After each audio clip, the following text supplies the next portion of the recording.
అరిసెలు చేసుకుందాం. అరిసెలే చేసేసుకుందామా?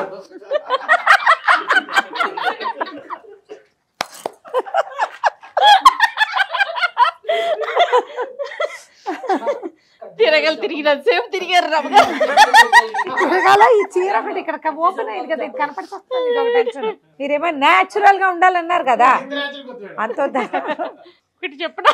ఒకటి చెప్పద్దు, నువ్వు 2, 3 చెప్పు, నేను వింటాను. ఒకటి మాత్రం చెప్పుకో.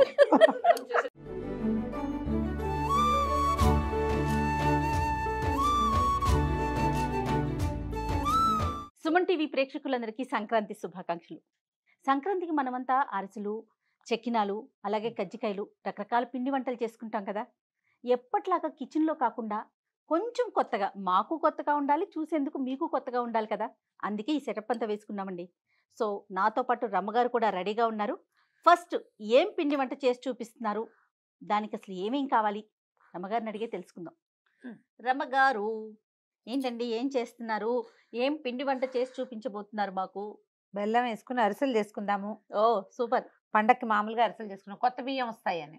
అయితే ఇప్పుడు కొత్త బియ్యంతో ఎవరు చేస్తున్నారు? ఎవరు చేస్తున్నారు? ఎక్కడ కుదరట్లేదు కదా. అదే, అందుకని మనం ఏం చేద్దామంటే మామూలు బియ్యంతో కాకుండా రేషన్ బియ్యంతో, ఇవి దొరుకుతాయి, కంట్రోల్ బియ్యంతో వాటితో చాలా బాగా వస్తుంది. ప్రతి వాళ్ళు అదే చెప్తారు. ఇది వరకు లేదు, ఇది వరకు మేము ఏం చేసేవాళ్ళం అంటే బ్రౌన్ రైస్ మనం ఇంట్లో ఒక పట్టు బియ్యం వాడుకుంటాం, దాంతో చేసుకునేవాళ్ళం. ఇప్పుడు ఇది దొరుకుతున్నాయి కదా, ఇప్పుడు అవకాశం ఉంది. ఒక 5-6 ఏళ్ళుగా కంట్రోల్ బియ్యంతో చేస్తున్నాం. బాగుంటాయండి. బాగుంటాయి అంటే పిండి బాగా వస్తుంది అనమాట. ఓకే, అందుకని అలా చెప్తారు. అయితే పంచదార అరిసెలు, బెల్లం అరిసెలు 2 వేరు రకాలు చేస్తాం. పంచదార అరిసెలు తెల్లగా ఉంటాయి, పళక్కమని విరుగుతాయి. బెల్లం అరిసెలు కొంచెం మృదువుగా వస్తాయి. బెల్లమే వేసుకుని కొంచెం పంచదార వేసుకుంటే మనకేంటంటే మృదువుగానే ఉంటుంది, ముక్క చక్కగా విరుగుతుంది, పాకం బాగా వస్తుంది. అయితే బియ్యం మనం ఏంటంటే కొలత ఎట్లా పెట్టుకోవాలి, 1 కేజీ చేయదలుచుకున్నాం అనుకో, 1.5 కేజీ బియ్య పిండి ఉండాలి మన దగ్గర. పిండి ఎక్కువ ఉండాలి. ఒక్కొక్కసారి బెల్లంలో పాకం జవుకొస్తే పిండి లేకపోతే ఇబ్బంది పడిపోతుంది. అవును, అందుకని ఎక్స్ట్రా పిండి పెట్టుకోవాలి. ఏ కొలత చేసినా మనం కిలో చేయదలుచుకుంటే 1.5 కిలోల బియ్యం కడిగి పెట్టుకోవటం, కాస్త పిండి మిగిలితే ఇంకే దేనికైనా వాడుకుంటాం. పిండి మాత్రం పక్కన ఉండాలన్నమాట. తప్పకుండా కేజీకి కేజీ. ఇప్పుడు మనం 1 కిలో పిండే ఉంటే ఓ 750 గ్రాములు, 800 గ్రాములు అట్లాగే మనం బెల్లం పెట్టుకోవాలి. ఇది అలవాటుగా చేస్తూ ఉంటే అదే వస్తుంది. మొదటిసారి కాస్త అయోమయం అంధకారం లాగా ఉంటుంది, ఏం చేస్తున్నాను రా దేవుడా అని. ఎందుకంటే అరిసెల పాకము దీంట్లో ఉన్న ప్రతిభ అంతా ఒక క్షణంలో ఉంది, ఒకటే క్షణం. ఆ ఒక్క క్షణము దాటిందా చెడిందే, ముందు చేసినా కూడా అంత బాగా రాదు. కరెక్ట్ పాకం రావాలి. అందుకని ఎవరైనా కొంచెం తల నెరిసిన వాళ్ళు, నా పోటీ వాళ్ళు కూడా చాలరు, కొంచెం బాగా తలకాయ నెరిసిన వాళ్ళని పెట్టుకోవాలి. 800 గ్రాములు బెల్లం వేసుకుంటున్నాం మనం. అంటే కేజీ చేయదలుచుకున్నాం కదా. దీంట్లో ఓ 2-3 స్పూన్ల పంచదార వేద్దాం. షుగర్ వేస్తే బాగుంటుంది. తర్వాత నీళ్లు, దీనికి పెద్ద నీటి కొలత ఏమి ఉండదండి, కొంచెం బెల్లం కరగటానికి సరిపడా. ఎందుకంటే మనం ఈ బెల్లాలని నమ్మడానికి వీల్లేదు, పాకం రావాలి కదా. మరి కాసిన నీళ్ళు పోసామనుకో ఎంతసేపటికి పాకం రాదు. అందుకని కొంచెం తక్కువగా నీళ్లు, మనం బెల్లం కరిగి దాన్ని వడబోసేందుకు వీలుగా మాత్రమే పోసుకోవాలి నీళ్ళు. ఓకే, మీరు చేస్తారా రమ్మగారు అరిసెలు? అరిసెలు చేస్తాను. పాకం ఎవరైనా పెద్దవాళ్ళు పట్టేస్తే పిల్లలు మేము ఎప్పుడు, నేను నూనెలో వేసే పను, నొక్కే పను, తీసే పను, ఉండలు తట్టే పను, ఆ పని చాలా ఏళ్ళు అదే చేశాను. బాగా పెద్దయ్యా కూడా అమ్మో పెద్దకయ్యో పాకం దగ్గరుండి చూసేసేవాళ్ళు, ఆ తర్వాత చేసేవాళ్ళం. సొంతంగా చేసుకోవటం మొదలెట్టాక అలా 10 కేజీలు 5 కేజీలు చేయటం లేదు. అప్పుడు సేర్లు లెక్క 5 సేర్లు అట్లా చేసేవాళ్ళు. బోల్డెన్ అరిసెలు పిండి కొట్టించి మరీ చేసేవాళ్ళు. పిండి కొట్టించేవాళ్ళు. పిండి అంటే ఇప్పుడు ఇది కనుక మనం ఈ బియ్యం నానబెట్టుకుంటాం, ఈ నానబెట్టిన తడి బియ్యంతో అరిసెలు చేసుకోవాలి. నానబెట్టిన బియ్యాన్ని మనం గిర్నీలో కనుక తడి బియ్యం పట్టిస్తే చాలా మృదువుగా వస్తాయి, బాగా వస్తాయి. మిక్సీలో కూడా చేసుకోవచ్చు, మనకు అంత అవకాశం లేదనుకోండి ఇంకా మిక్సీయే గతి. తడి బియ్యం పట్టడానికి మనకు దొరుకుతున్నారు రమ్మగారు, పిండి మరలు ఉంటున్నాయి. దొరికితే మంచిది, సంతోషం. దొరకని పక్షంలో మనం ఇంట్లోనే పిండి గ్రైండ్ చేసేసుకోవటం.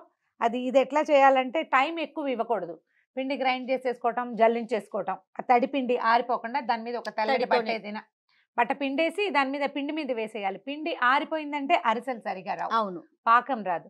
ఎప్పుడు అరిసెకి ఒంటరి పట్టున మొదలు పెట్టకూడదు. మాలాగా 2 కూడా కాదు, 3 కనీసం ఉండాలి. 3వ మనిషి ఉంటేనే అరిసె బాగా కుదురుతుంది. అంటే సినిమాటిక్ గా చేసేయటము అంటే 1-2 చేస్తామనుకోండి, అంత బాగా రాదు, సరిగా కుదరదు కూడా. కొంచెం ఇల్లంతా కూడా ఆగమవుతుంది ఈ ఇలా పనితో. తాపీగా కూర్చొని కదరమ్మ గారు. అవును. కొంచెం ఊళ్ళల్లో ఏం చేస్తారంటే పాకం పట్టేస్తే ఒక 5-6 కలిసి చేసుకుంటారు. పెళ్ళిళ్ళప్పుడు అప్పుడు చేసేవాళ్ళు కదా, ఒక 6-5 అట్లా కూర్చుంటే ఒకళ్ళు ఒత్తేవాళ్ళు, ఒకళ్ళు వేయించేవాళ్ళు, ఇంకోళ్ళు తీసేవాళ్ళు, 4వ వాళ్ళు దాన్ని కొత్త నూనె తీసేయాలి కదా, వీటిలో నూనె ఎక్కువ ఉంటుంది. ఈ నూనె తీసే ప్రోగ్రామ్ పెద్ద ప్రోగ్రామ్ అన్నమాట. నేతర్సులు కూడా చేసుకుంటాం కదండి. నేతర్సలు కూడా చేసుకోవచ్చు. అంటే ఈ పెట్టిన నూనెలో మా ఇంట్లో చాలా పాడుండేది కానీ జయ, నా చిన్నప్పుడు ఎప్పుడు నేతితోటి వంటకాలు మేము చేసేవాళ్ళం కాదు. మా అమ్మ అంత నెయ్యి వేసేది అరిసెల నూనెలో తప్ప, పొరపాటును కూడా నెయ్యి జబ్బు అని ఒక డౌట్. కాగిన నెయ్యి అంత మంచిది కాదనుకో. మామూలు అరిసె తిన్నప్పుడు అరిగినంతగా నేతరసలు అసలు తేన్పులు వస్తానే ఉంటాయండి. అరగవు.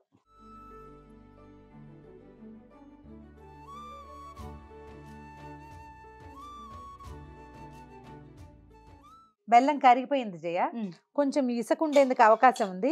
ఒక్కసారి వడపోసేసుకుంటే మనకి సేఫ్ సైడ్ అన్నమాట.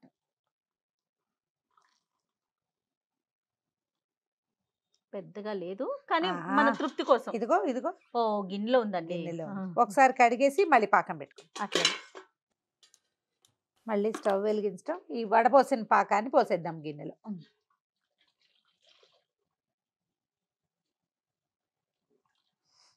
ఇప్పుడు ఇంకా పాకాన్ని తెరలనిచ్చి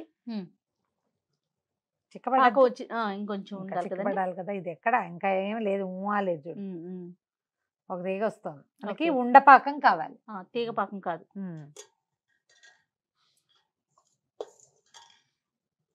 ఇలా చెక్ చేసుకుంటాం కదండి నీళ్ళల్లో. నీటిలో చెక్ చేసుకోవచ్చు. ఇంకొంచెం రావాలిగా ఇది.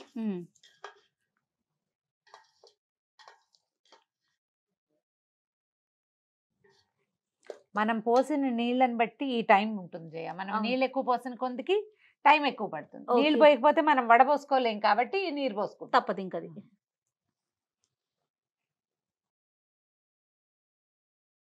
పాకం వచ్చిందేమో చూద్దామా. చూడండి అమ్మ. దగ్గరకు వచ్చేసినట్టు కనపడుతుంది చూడు.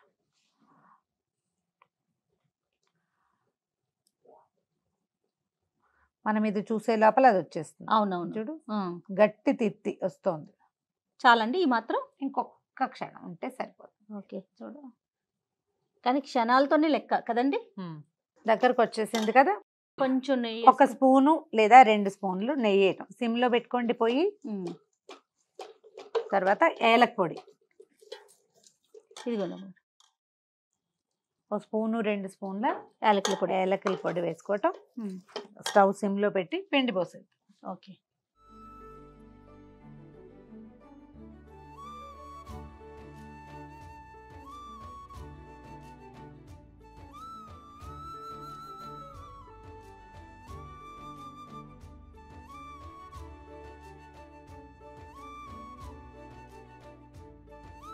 ఈ పిండి ఎంత వరకు పోసుకోవాలంటే ఇప్పుడు మనకి లెక్క ప్రకారం చూడు, 800 గ్రాములు బెల్లం పెట్టామా. అవును, 800 గ్రాములే మనకి పిండి పట్టాలి లెక్క ప్రకారం. ఒక్కోసారి ఒక చారెడు ఎక్స్ట్రా పడుతుంది బెల్లం తాలూకు జవుకుని బట్టి. అందుకని మనం కరెక్ట్ కొలత పెట్టుకున్నాం అనుకో, ఇంతకి ఇంత అని, అప్పుడు లూజ్గా అయిపోతుంది. అప్పటికప్పుడు బియ్యం నానటం, పిండి పోసుకోవటం చాలా కష్టం అవుతుంది. ఎప్పుడు కూడా ఒక 1/2 కిలో కంటే ఎక్స్ట్రా మన దగ్గర పక్కన తడి పిండి ఉంచుకోవాలి. ఇది ఎట్లా అంటే ఈ గరిటెల నుంచి ఆగి ఆగి పడాలి. ఇది కరెక్ట్ పాళం. దీంట్లో మనం నువ్వులు పక్కన పెట్టుకున్నాం కదా, నువ్వులు పోసి కాసిన ఇందులో కలిపేసి పక్కకు పెట్టుకుంటే చల్లారాక ఇంకా అరిసెలు ఒత్తేసుకోవటమే. ఓకే, రమ్మగారు వేసేనా? వేసి తర్వాత కూడా వేసుకోవచ్చు, ముందైనా వేసేసుకోవచ్చు. ఈ నువ్వులు ఉంటాయి మన తెల్ల నువ్వులు, నువ్వు పప్పు, ఏది కుదిరితే అది, ఏది మన దగ్గర ఉంటే అందులో పోసి పెట్టుకోవటం. మూత పెట్టి పక్కన పెట్టుకుని ఈ లోపల మిగిలిన ఏర్పాట్లు చేసుకుని, దీనికి 2 ఏమేం కావాలి మనకి, అరిసెలు బతకడానికి అరిటాక్ కానీ ప్లాస్టిక్ కవర్ కానీ ఒకటి, తర్వాత తీయడానికి ఒకటి, తీసిన తర్వాత అరిసెలు ఒత్తటానికి చెక్కలు. దీనికి ఖచ్చితంగా ఈ పదార్థానికి కావాల్సింది ఏంటంటే వీటన్నిటితో పాటుగా చెక్కలు కావాలి. అవును, చెక్క ఉంటేనే అరిసె బాగా కుదురుతుంది, లేకపోతే నూనె ఉండిపోతుంది. పక్కన పెట్టేద్దామా, మూత పెట్టేసుకుందాం. జయ మన పిండి చూడు ఎంత పర్ఫెక్ట్ గా ఉందో. సూపర్ ఉంది. కొంచెం నిమ్మకాయ సైజు ఉండలు చేసుకుని పెట్టుకోవటం. ఓకే, చూడు ఇంతంతవి. ఓకే, వేడి చల్లారిపోయింది. చల్లగా అయిపోయిందండి. చల్లారిపోయింది. దీంట్లో ఉన్న అడ్వాంటేజ్ ఏంటంటే అరిసెల్లో ఈ పిండి కలుపుకుంటామా, చక్కగా చల్లారిపోయాక ఎత్తి ఫ్రిడ్జ్ లో పెట్టుకుంటే 4 రోజుల దాకా ఎప్పుడు కావాలంటే అప్పుడు బతుకుని వేసేసుకో. అవును, మేము ఊరు నుంచి కూడా తెచ్చుకునే వాళ్ళం అట్లా. ఈ మన తమిళనాడు కొన్ని ప్రాంతాల్లో అయితే అరిసెల పిండి చక్కగా షాపుల్లో దొరికేస్తుంది. అవును, ఉండలు చేసేసి జయ మేడం ఎంత బాగా చేస్తుందో చూడండి, ఎంత బాగా తీస్తుందో. జయ నువ్వు ఇట్లా ఇట్లా అంటావు కదా, అలా అన్నారు. మీరు పొగుడుతున్నారా తిడుతున్నారా? అదేంటి పొగట్టమే, అంతేనా? అంటే నాకు ఇంతకంటే బాగా పొగట్టడం రాదు మరి. ఓకే, దీన్ని పొగట్టే తీసుకుంటారు అమ్మగారు. కొంచెం నూనె చేయి కానీ చేయి కానీ చేసుకోవటం, ఉండలు చేసి పక్కన పెట్టుకోవటం, టక టక టక ఒత్తేయటం, వేయించేసుకోవటం అంతే. ఓ 10 ఉండలు చేసి పక్కన పెట్టుకున్నాక మనం నూనె పెట్టుకుంటే సరిపోతుంది.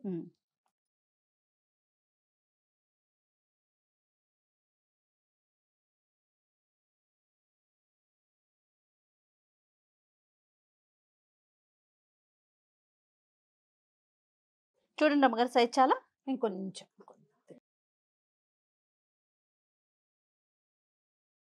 నూనె కాగిపోయింది జయ. ఓకే అండి, మీడియం ఫ్లేమ్ లో ఉంచుకుందాము. ఇది ఎప్పుడు హై ఫ్లేమ్ లో చేయకూడదు. ఓకే, హై ఫ్లేమ్ లో కనుక వేస్తే ఏమవుతుందంటే మనకి పైన రంగు వచ్చేస్తాయి.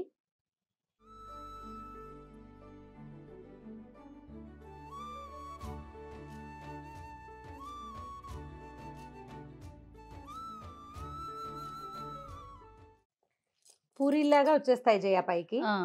ఇది పూరీలాగా పొంగితే మనకి బాగా పిండి పాళం కరెక్ట్గా వచ్చినట్టు. ఓకే, అవి ఎంత పొంగితే అంత బాగుంటాయి.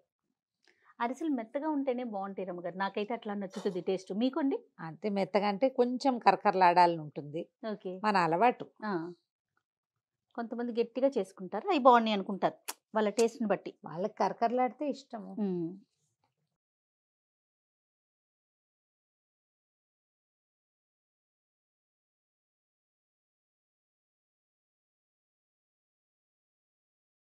చూడు మంచి రంగు వచ్చాక దీన్ని మామూలుగా ఏంటంటే అరిసెలకి ఒక ప్రత్యేకమైన గరిటెలు ఉండేవి జయ, ఫ్లాట్గా ఉంటాయి. ఓకే, అయితే ఫ్లాట్ గరిటెలతోటే ఇది రాదు మనకి.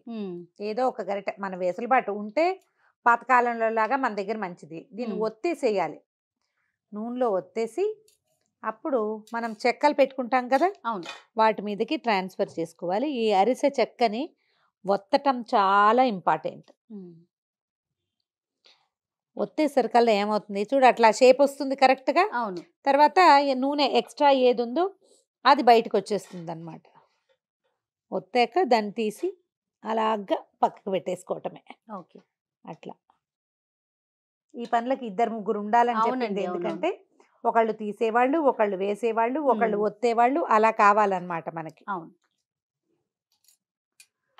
ఇందులో చూడు నూనె ఉండిపోతుంది. మా చిన్నప్పుడు పెళ్ళిళ్ళల్లో అరిసెలు ఇచ్చేవాళ్ళు కదా, ఆ అరిసెల డబ్బాల్లో అడుగున అలా నూనె ఉండిపోవటం చూసేవాళ్ళం అనమాట. దీనికి ఏంటంటే మెథడ్ ఒత్తటమే బెస్ట్ మెథడ్. ఓకే, ఒత్తేసాక దాన్ని తీసి పక్కకు పెట్టేసుకోవటం. ఇది చూడు ఎట్లా వచ్చిందో అలా కరెక్ట్గా. కొంచెం గోల్డెన్ బ్రౌన్ లోకి రావాలి రమ్మగారు. అరిసె రంగు దీనికి ఒక బంగారపు రంగు ఉంటుంది కదా, అది టకా టకా టకా టకా వచ్చేస్తాయి. మనం అందుకని చిన్న పాత్ర పెట్టుకుని మేము ఇద్దరమే ఉన్నాం అనుకో, అప్పుడు ఏం చేయాలంటే చిన్నది పెట్టుకోవటము, ఒకదాని వెనకాల ఒకటి తీసుకోవాలన్నమాట. ఇప్పుడు మన ప్రాబ్లం ఏంటంటే 2 ఒకేసారి వేస్తే తీయలేకపోతాం. అవునవును,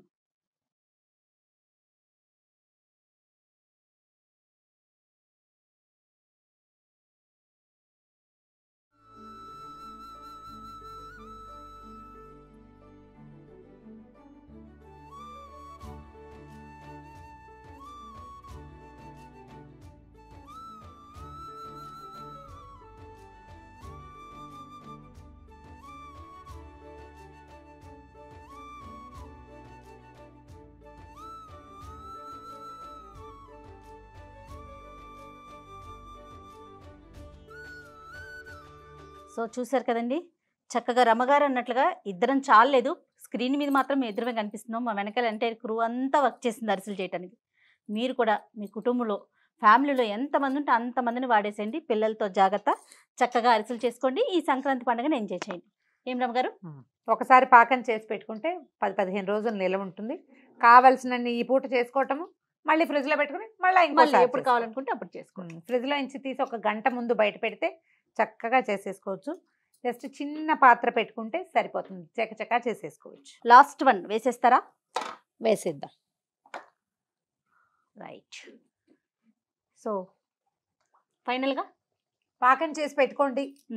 ఓ 15 రోజులు 20 రోజులు ఉంచుకోవచ్చు. ఇంటిలి పాదని ఇన్వాల్వ్ చేయండి. ఒకళ్ళో ఇద్దరు ఉంటే ఈ వ్యవహారాన్ని కుదరదు. కొంచెం ఉంటే ఇప్పుడు ఒకవేళ మన దగ్గర పాకం ఉందనుకో, కొద్దిగా కాసిన ఒక 15-10 మనం ఒక్కళ్ళమే చేసుకోవచ్చు. ట్రై చేసి చూడండి. ఇది ఒక ట్రయల్. దీంతో జయ చెప్పింది క్రూ మొత్తం అంతా ఉంటుందన్నమాట ఈ పనిలో. ఎస్.